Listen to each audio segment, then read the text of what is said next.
Here come Birmingham now, 20 seconds of the added time left. And it's Anderson running at Barnett.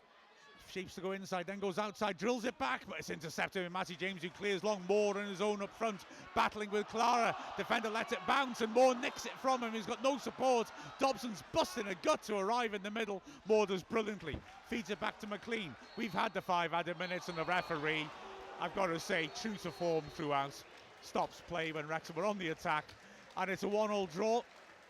And game of two halves, can I throw that cliche? Wrexham were very good in the first half.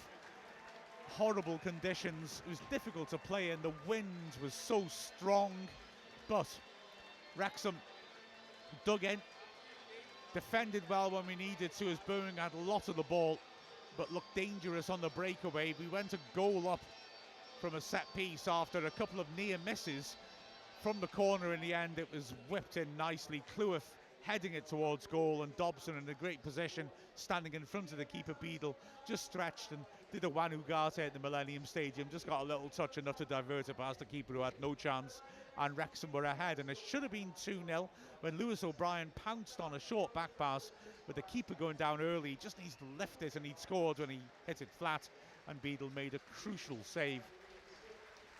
Wrexham good value for the 1-0 lead. Okonkwo made a couple of sharp saves, saving a deflected free kick low to his right, and then after Gray made a great run, making a good save high to his right when Gray hit a shot from the edge of the D. But the second half, well, crucially, Wrexham were really caught cold right at the start, conceding just 21 seconds into the second period. It was a good break. Stansfield playing a perfect weighted ball, great run ahead of him right to left by Roberts, and he finished nicely. And quite frankly, Birmingham were the better side in the second half. It was all a bit flat on and off the pitch, not much noise, and Wrexham really struggling to recover the standards and quality and levels that we had in the first half. There were opportunities, not many clear-cut ones. Furuhashi had a goal disallowed for offside very late on. It would have been controversial because Kabore had been pushed in the back.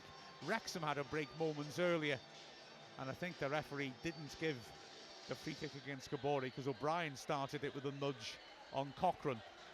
Fed Kabore, Broadhead unmarked in the middle, but Kabore's cross just too high for him, and then Moore tried to chip it back in and got it wrong when he picked it up at the far post. A game of missed opportunities for Wrexham. The defence looked very strong in the first half, a little bit stretched in the second, especially when Kumas came on the right and started to get around the sides. So frustration for Wrexham, who put in a very good first half performance, similar standard to what we've been doing in recent weeks, but in the second half weren't able to build on it, in all honesty, and didn't really get the sort of control of the ball that we managed in the first. Some decent performances. Dobson battled hard as ever and showed promise. Kabore had his moments as well. Doyle did well coming in for Brunt, as did Longman, who had his best game of the season, I would argue, going forwards, and also did well defensively. But ultimately, it's another draw. Wrexham still looking for a first home win, but it doesn't feel like something which is too much of a burden on Wrexham at the moment. Playing decently enough. It's just a shame couldn't close out that clean sheet and get the win. So, with the final score of Wrexham 1, Birmingham City 1, we've been Mark Griffiths, Andy Morrell and Mia Roberts from Wrexham AFC.